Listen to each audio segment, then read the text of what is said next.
Damida qilishning hukmi. Savol. Assalomu alaykum. Qur'ondan ma'lum miqdorda o'qib, suv, quruq meva-cheva yoki qanit navatlarga suflab ichadigan ishlar bor. Hatto ba'zi joylarda ichiga oyatlar uyulgan chaynaklarni sotadi ekan. Ba'zilarning aytishicha, bundaq chaynakda suv ichsa, damida qilib ichgan bilan barobar ekan. Bu ishlarning hukmi nima ekan? Javob. Va alaykum assalom va rahmatullohi va barakatuh. Barliq hamd sanolar Janobi Allohga bo'lsin. Durud va salomlar payg'ambarimizga, u zotning oila taobatlariga, ashablariga va u zotga toki qiyomatgacha ergashganlarga bo'lsin. Damida qilish suv va yoki yemaklikka o'xshash biror narsaga Qur'on oyatlarini yoki duolarni o'qib suflab dam solishdan iborat bo'lib, damidadan foydalanmoqchi bo'lgan bemor ashu narsalarni shifoliq dori o'rnida iste'mol qiladi. Bu shaklda damida qilish joiz. Tuvanda buningga munosabatlik masalalarni dalillar bilan bayon qilib o'tamiz. 1. Qur'on oyatlari bilan duolarni o'qib, qo'liga suflab badanini silash sunnatdir. Abu Salama rivoyat qilib deydiki, men Abu Qatada radhiyallohu anhu ning mundaq deganligini anglagan. Men Rasululloh sallallohu alayhi va sallamning mundaq deganligini anglagan. Yaxshi tush Alloh tarafidan, yomon tush shaytondan bo'ladi. Biror sanglar yomon tush ko'rib qolsa, uyg'onganda 3 qatim suflavatsin. Uning sharridan saqlanish uchun Allohdan panohlik tilasin. Shundaq qilsa, u tush uningga ziyon yetkazolmaydi. Abu Salama mundaq deydi: "Men burun tush ko'rsam, uning yomonligidan menga taqdirmi og'ir keladi." Bu hadisni anglaganimdan tortib, undaq tushlarga parvo qilmaydigan bo'ldim. Urva ibn Zubayr rivoyat qiladi-ki, Aisha radhiyallohu anha mundaq degan: Rasululloh sallallohu alayhi va sallam har kechasi yotganda ikki alqiniga aytqinki, u Alloh birdir degan so'rini, aytqinki, Subhining Rabbi bilan panohlik tilayman degan so'ri bilan, aytqinki, insonlarning Rabbi bilan panohlik tilayman degan panohlik tilash so'rilari, ya'ni Ixlos, Falaq va Nas qatorliq so'rilarni o'qib siflaydi. Ondan ikki alqini bilan yuzini, badanining qo'li yetgan joylarini silaydi. Aisha radhiyallohu anha mundaq dedi: Rasululloh sallallohu alayhi va sallam og'rib qolganda meni uninga ashundoq qilib qo'yishga buyurdi. Yunus mundaq dedi: Men Ibn Shihobning yotganda shundoq qilganligini ko'rgan. 2. Oyat va duolarni o'qib suflab qo'ygan kishi qo'li bilan boshqalarni silab qo'ysa bo'ladi. Lekin yat ayollar bilan yat erlar o'rtasida bundaq davolashga bo'lmaydi.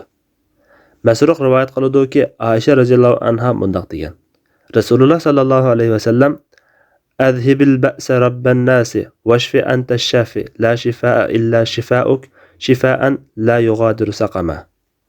Ey butun insonlarning parvardigori, og'riqni ketkizayotgan, shifoliq bergin. Sen shifoliq berguvchisan. Sening shifoyingdan boshqa shifo yo'q.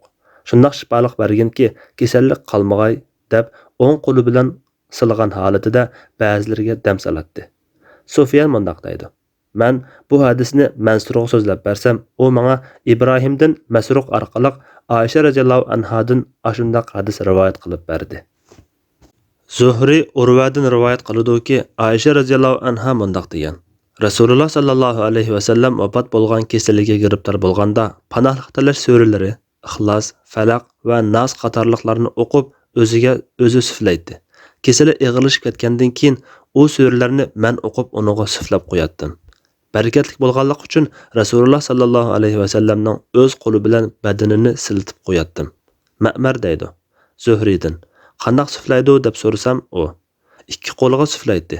Ondan ikki qo'li bilan yuzini silaydi dedi. Imom Navaviy aytadi: Bu hadisda dam solganda suflashning mustahabligiga dalil bor.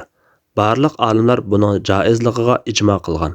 Sahoba tabiinlar va ulardan keyingilarning ko'pchiligi uni mustahab deb qaragan. Yana aytadi: Bu hadisda yana Qur'on va zikr bilan dam solishning mustahabligiga dalil bor.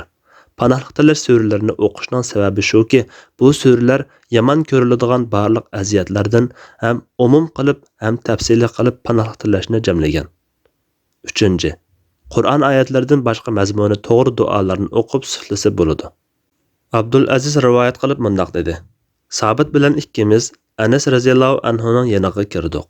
Sabit: Ey Abu Hamza, men kasal bo'lib qoldim dedi Anas. Men sana Rasululloh sallallohu alayhi va sallamning damida duosi bilan dam solib qo'yaymi dedi. Shunda qilgan dedi Anas radhiyallohu anhu mundaq dedi: Allahumma rabban nasi, muzhibal ba'si, ishfi anta shafi, la shafiya illa anta, shifaan la yughadiru saqama. Ey bütün insanlarning parvardigori, kasallikni ko'tarayotguchi, shifoliq bergin. Senli shifoliq berguvchisan. Sendan boshqa shifoliq berguvchi yo'qdir. Shundaq shifoliq berginki, kasallik qolmag'ay. Masruq rivoyat qiladi-ki, Aisha radhiyallohu anhu mundaq degan. Rasululloh sallallohu alayhi va sallam ayollardan ba'zisiga panohlik tilash duosi o'qib, o'ng qo'li bilan silab turib, "Ey butun insonlarning parvardigori, og'riqni ketkizib o'tgin, uningga shifoliq bergin. Sen shifoliq berguvchisan. Sening shifoyingdan boshqa shifo yo'q. Shundaq shifoliq berginki, kasallik qolmag'ay" deb dam salatdi. Urva Aisha radhiyallohu anhadan rivoyat qiladi-ki, Rasululloh sallallohu alayhi va sallam og'riqni ko'tarib o'tgin. Ey butun insonlarning parvardigori, shifoliq sening qo'lingdadir.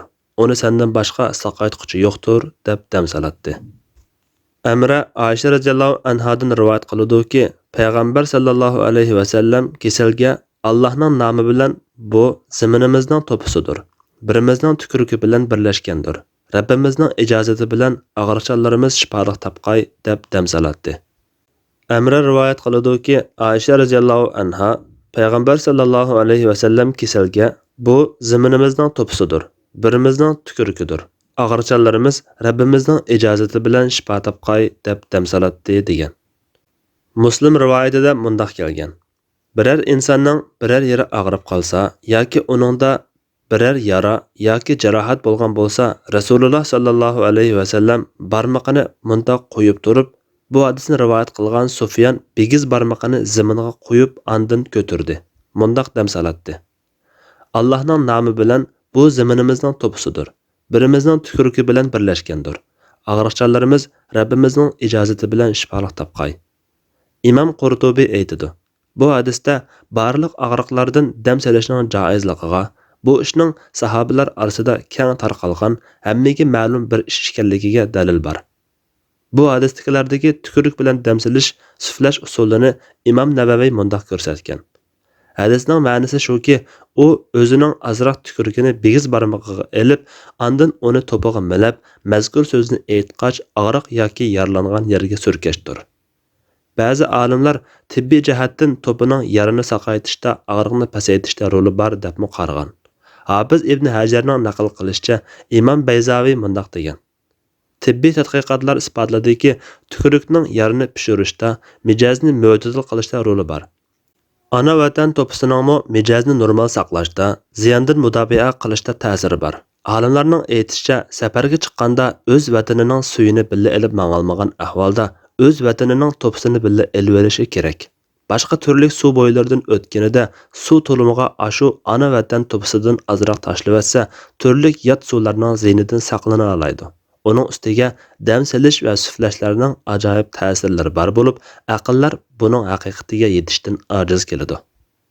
Yuqorida o'tgan hadislarda birimizning tukuruki bilan birlashgandir, bu zaminimizning to'pisidir deb kelgan bo'lg'achqa, ba'zi olimlar buni Rasululloh sallallohu alayhi va sallamning tukuruki bilan Madina Munavvar to'pisiga xos deb qaragan bo'lsa-mu, ko'pchilik olimlar bu Rasululloh sallallohu alayhi va sallamga yoki Madina zamaniga xos emas, balki har qanday dam salg'uvchi bilan har qanday zaminga qarta umuman o'xshash deb qaraydi. Chunki bu shifoliq uchun ishlatiladigan Qur'on va duo bilan birga bo'lgan tukurik bilan to'pidir. Rasululloh sallallohu alayhi va sallamning tukuruki bilan Madinaning to'pisida alohida barakat bo'lsa-mu, Rasululloh sallallohu alayhi va sallamdan boshqa sahobalarmi tukuruki bilan damida qilganligi aniq bo'lg'achqa, bu ish xos ish emas. 4. Dam salganda tukuriksiz suflasimi, tukurik bilan suflasimi bo'ladi. Ba'zilar tukuriksiz dam saladi. Tukurik bilan dam salsa bo'lmaydi deb turib olgan bo'lsa-mu, sahih hadislarda tukurik bilan dam salsa bo'ladiganligining dalillari ko'p. Yuqorida o'tgan hadislarda birimizning tukuruki bilan birlashgandir, birimizning tukurukidir deb aniq kelgan. Abu Mutawakkil rivoyat qiladi-ki, Abu Said radhiyallohu anhu rivoyat qilib mundaq degan. Rasululloh sallallohu alayhi va sallamning sahobalaridan bir turkum kishilar safarga chiqib, arab qabilalaridan biriga tushib, ulardan o'zlarini mehmon qilishni so'rab edi. Buningga ular unimadi. Shu chaqda qabila boshlig'ini chayon chaqib oldi. Ular qilg'udak barcha amallarni qilgan bo'lsa-mu, unumi bo'lmadi. Ularning ba'zisi ba'zisiga, Av yo'lovchilar orasiga berib yaqinlar, birarsining amali bor bo'lib qolishi mumkin dedi. Andin ular kelib, ey jamoat, bizning xo'jimizni chayonchoq bo'lib, qilg'udak amallarni qilib bo'ldik, lekin unumi bo'lmadi. Birarsinglarning amali bormi dedi sahobalarning birisi. Ha, bor. Alloh bilan qasamki, men haqiqatan dam solg'uchiman, lekin Alloh bilan qasamki, bizni mehmon qilinglar desak, unumidinglar. O'qig'anga bir narsa bermaguncha o'qimayman dedi. Ular o'zaro bir poda qo'yga kelishdi. Heliq kishi alhamdulillahi robbil alamin. Jami hamdu sana olamlarning parvardigori Alloh xosdir. Fatiha surasi 1-oyatni o'qib, tukirib suflashga boshladi. Kesel kishi uningda hech qanday og'riq yo'qdek das o'rnidan turib mengib ketdi. Ular berishga putishga naqni to'liq bergan edi. Ba'zilar qo'yni taqsim qilinglar dedi. Demedi o'qigan odam. Taqsim qilmay turinglar. Biz Rasulullohga berib bo'lgan ahvolni bayon qilib, Rasulullohning buyrug'ini kutaylik dedi. Ular Rasulullohga kelib ahvolni bayon qilgan edi. Rasululloh, uning demedi ekanligini qandoq bilding? To'g'ri qilibsizlar. Taqsim qilinglar. Menga bir ulush beringlar dedi. Bu hadisdami tukirib suflashga boshladi deb aniq kelgan. Yana bu hadisning Muslim qilgan rivoyatida shunda qilib, u Qur'onning onasi Fatiha surasini o'qib, tukurigini yig'ib, tukurigili turuvdi, haliq odam saqayib ketdi deb kelgan. Yuqori hadislar Rasululloh sallallohu alayhi va sallam bilan sahoba kiramlarning dam solganda tukurganligini bildirdi. Shunga tukurishni inkor qilish o'rinsiz. Uningga asosan to'g'ri qarashda tukurmay suflasimi bo'ladi. Tukurib suflasimi bo'ladi. Yana tahi suflamay tukurmay duo qilib qo'ysimi bo'ladi. Ibn Abbas radhiyallohu anhuma rivoyat qilib deydi-ki, Rasululloh sallallohu alayhi va sallam Hasan bilan Husayn radhiyallohu anhumaga panoh tilash duosi o'qib mundaq deydi. Atanglar mushu duo bilan Ismoil bilan Ishoqqa panoh tilaydi. A'udhu bi kalimatillahi tammati min kulli shaytonin va hammatin va min kulli aynin lamatin. Allohning butun fazilatli so'zlari bilan barliq shayton, ziyonliq asharat va yomon ko'zning sharridan panoh tilayman. Hadislarda kelgan an-nafasu degan so'z arab tilida suflash degan ma'noda bo'lib, bu ozg'ina tukurik bilan bo'ladi. Puvlash tukuriksiz bo'ladi. Yana hadislarda kelgan at-tafalu degan so'z tukurishga o'xshash, uningdan sal azroqdir. Tukurishdan qolsa at-tafalu, az tukurish, andan qolsa suflash, andan qolsa puvlash bo'ladi. Suflashning tukurik bilanmi bo'lganligining yana bir isboti shuki, Amir rivoyat qilib mundaq deydi. Men Jabir ibn Abdullah radhiyallohu anhumaning mundaq deganligini anglagan. Abdullah ibn Ubay debni qilingandan keyin Rasululloh sallallohu alayhi va sallam uning qabrisiga kelib, uni qabrdan chiqarg'izib, uni ikki tizig'iga qo'yib, uning badaniga tukurgi bilan suflab, o'zining ko'ynagini uningga kiydirib qo'ydi. Tukurish o'qishdan keyin bo'ladi. Imom Shavkani mundaq naql qilgan. Ibn Abi Jamra dam solganda o'qilgan Qur'onning barakati a'zolarga yetishi uchun tukurish o'qishdan keyin bo'ladi degan. 5. Suvga yoki boshqa bir narsaga suflab, dameda qilib iste'mol qilsa bo'ladi. Fatiha va boshqa oyatlarni o'qib, duo qilib, suv va boshqa narsalarga suflab, dameda qilib ichsa, badaniga quysa, yuyunsa, tahorat olsa bo'ladi. Ali radhiyallohu anhu rivoyat qilib deydi-ki, bir kechasi Rasululloh sallallohu alayhi va sallam namoz o'qib, qo'lini yerga qo'yganida chayon chaqib olgan edi.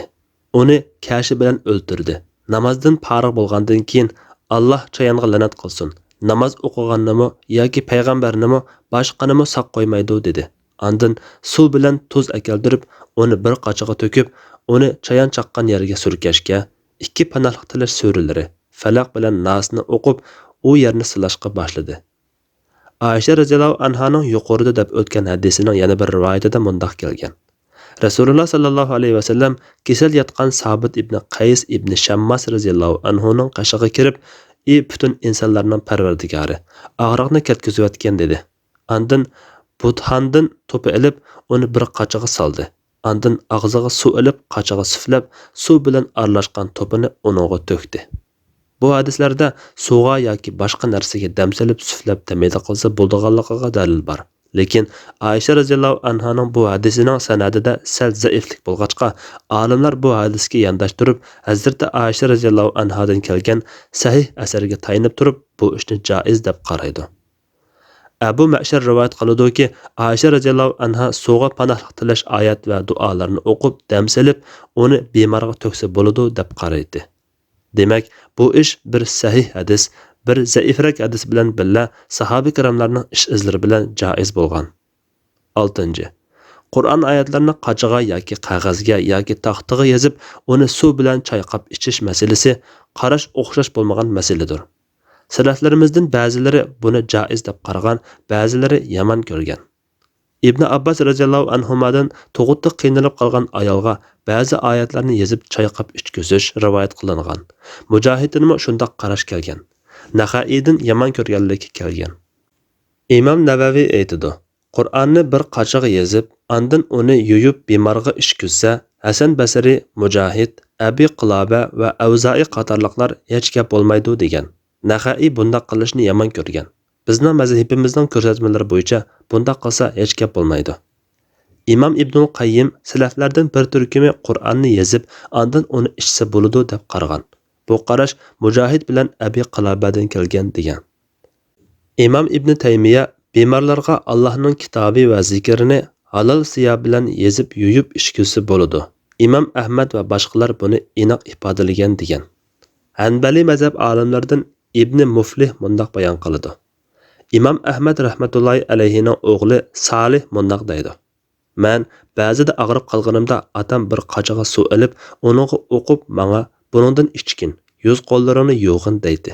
Yana u Imom Ahmadning suvga o'qib, suflab, uni ichib o'ziga quyganligini rivoyat qilgan.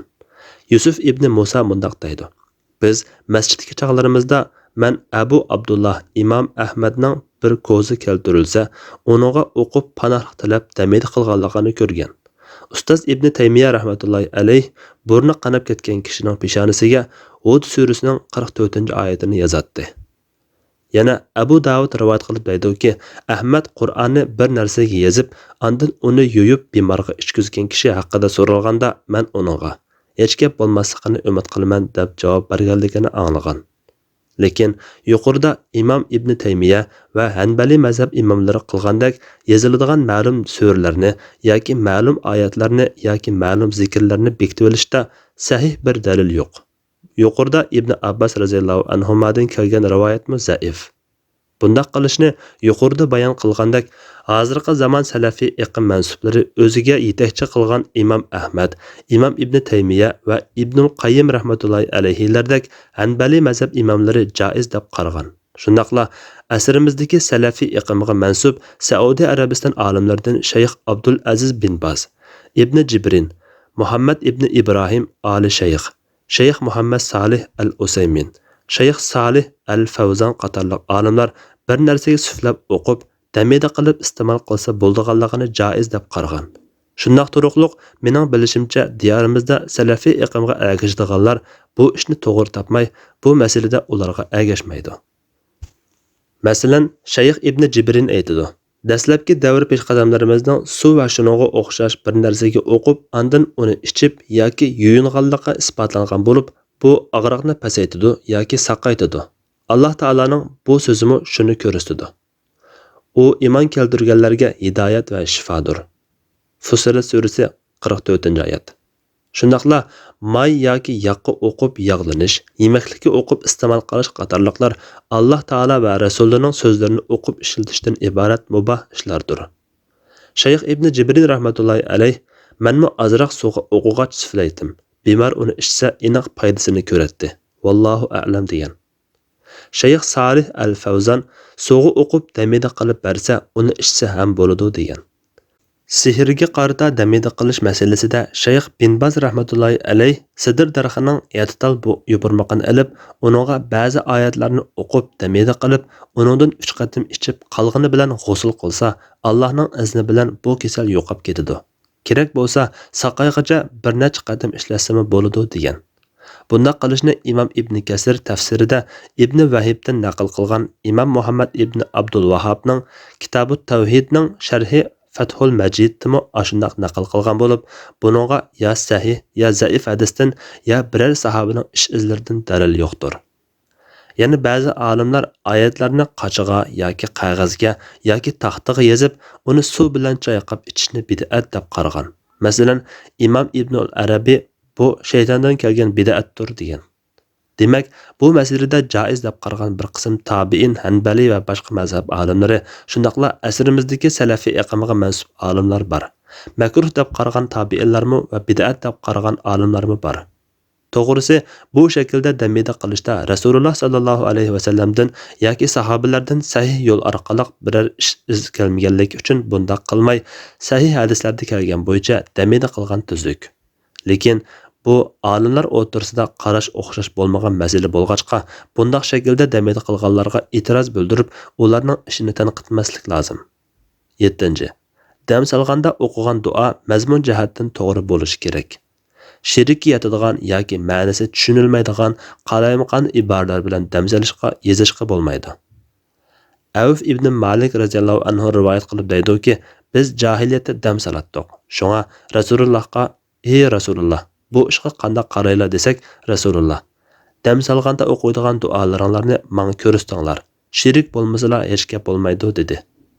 İmam Shavkani mundaq deydi: Bu hadisda Allohning ismlari yoki so'zlari bilan bo'lmasimi, ziyon bo'lmagan va shariat tarafidan cheklanmagan duolar bilan dam silib davolashning joizligiga dalil bor.